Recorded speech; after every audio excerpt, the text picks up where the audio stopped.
Également, c'est tout à fait improvisé. Je ne pensais pas avoir la parole, mais je vous en remercie.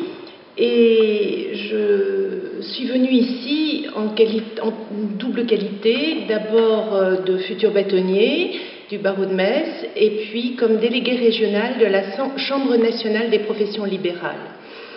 Alors, je voulais le faire de manière très informelle, simplement vous dire que je suis une illustration parfaite de tout ce que vous avez inventorié chez le français moyen qui fait obstacle à l'évolution de la médiation. J'en suis une illustration si parfaite que je suis également complètement pétrie de cette culture judéo-chrétienne qui m'amène à faire devant vous un aveu public. Mais nous ne sommes pas très nombreux, j'espère que ça ne sortira pas de ces murs. En effet, jusqu'à hier, chaque fois que je voyais un papier parlant de la médiation, je ne lisais même pas son contenu, je le mettais à la poubelle. Hier, dans mon calendrier, j'ai vu que je devais être présente aujourd'hui. Je me suis dit, j'ai regardé mon agenda et je me suis dit, bon, je vais faire acte de présence par esprit de curiosité, ce que chacun qui est en charge de certaines responsabilités doit avoir. Par esprit de curiosité, je vais voir de quoi il parle, je vais faire acte de présence et je resterai 1 heure et je m'en irai. Je suis là depuis 9 h ce matin, il est 17 h 30, je suis toujours là, j'ai décommandé tous mes rendez-vous. C'est vous dire l'intérêt que j'ai trouvé à votre journée et à la médiation. Vous m'avez ouvert les yeux et j'ai envie de contribuer à votre démarche. Ça, c'était mon aveu. Maintenant, 2 petites questions. La première que je voulais formuler, c'est ce qui m'interpelle pour qu'une médiation puisse aboutir. C'est une question que je voulais poser tout à l'heure. Lorsque le médiateur est saisi, est-il saisi forcément par les 2 parties? Peut-il être saisi par une seule partie?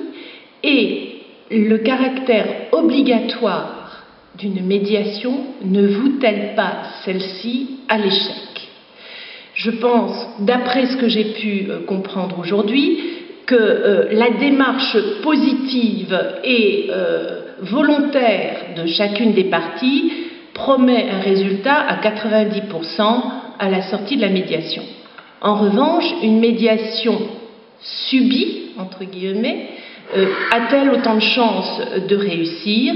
Et n'est-ce pas une des questions qu'il faudrait qu'on se pose dans le cadre de la médiation judiciaire, si ce n'est pas un paradoxe que d'utiliser ce mot-là?